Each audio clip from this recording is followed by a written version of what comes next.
Hello America, welcome to my home. I'm Bao Nguyen, and a couple students from USC have joined me here in my home to talk about my experiences.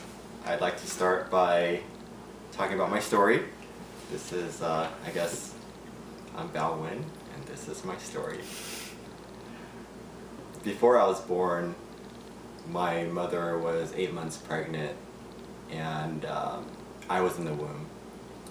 So that's where my story really begins, when she escaped the country in the middle of the night through an underground passageway. They had attempted many times to escape Vietnam, and it was a crime punishable by death, yet they tried again and again. And they had to pay bribes to escape the country. They had to really go through an underground passageway. And when they had made it onto the boat, and as it drifted in the seas on the way to somewhere, hopefully land, they were hijacked by pirates. They were starving, thirsty, and they were robbed multiple times by those pirates, and there was just a lot of desperation.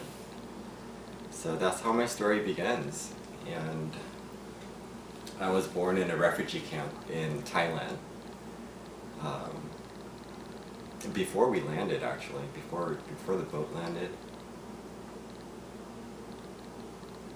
people weren't sure if it was gonna land. Yeah. And it wasn't until they saw these dragonflies that they knew land was near, because it indicated that there was land somewhere. But when they saw the shoreline, it was spotted with folks that didn't want the boat people to land. They were holding weapons, and folks were prepared to break the boat apart. They didn't want any more refugees. I guess not. When did you say that your parents were escaping Vietnam on the boat? What year? Yeah, what year? 1980. 1980. My brother, he was about 10 at the time, and he remembers having to join the men to push the pirate boats from on each side. So people would be on the boat, and they would have to hold the pirate ships at bay, because it would threaten to crush the tiny little refugee boat. How big were the refugee boats compared to the size of the pirate boats? Oh, they were pretty really tiny. Really in tiny. comparison. So it's kind of like a lifeboat compared to like a... And not the size of a lifeboat, maybe the size of a couple living rooms. Oh, a couple living rooms. How many people do you think would try to squeeze onto each of these? It was jam-packed. Yeah, sure. Yeah, and my mom recounts stories of going under because she couldn't stand being seasick, and below deck and whatnot. How did people survive on the boats? What kind of food did they eat to sustain themselves, or water? Well, people packed different things for themselves. Sometimes the captain would prepare those things, but there wasn't enough food. Yeah, and people would hide precious things as well, but a lot of that was stolen.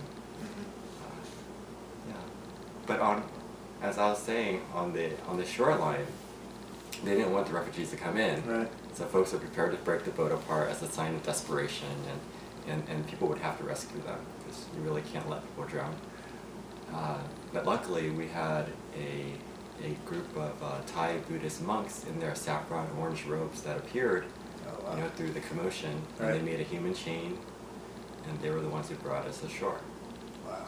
So we were given refuge at a Buddhist temple on our first night. We were fed there, and then we were brought to the refugee camp and processed.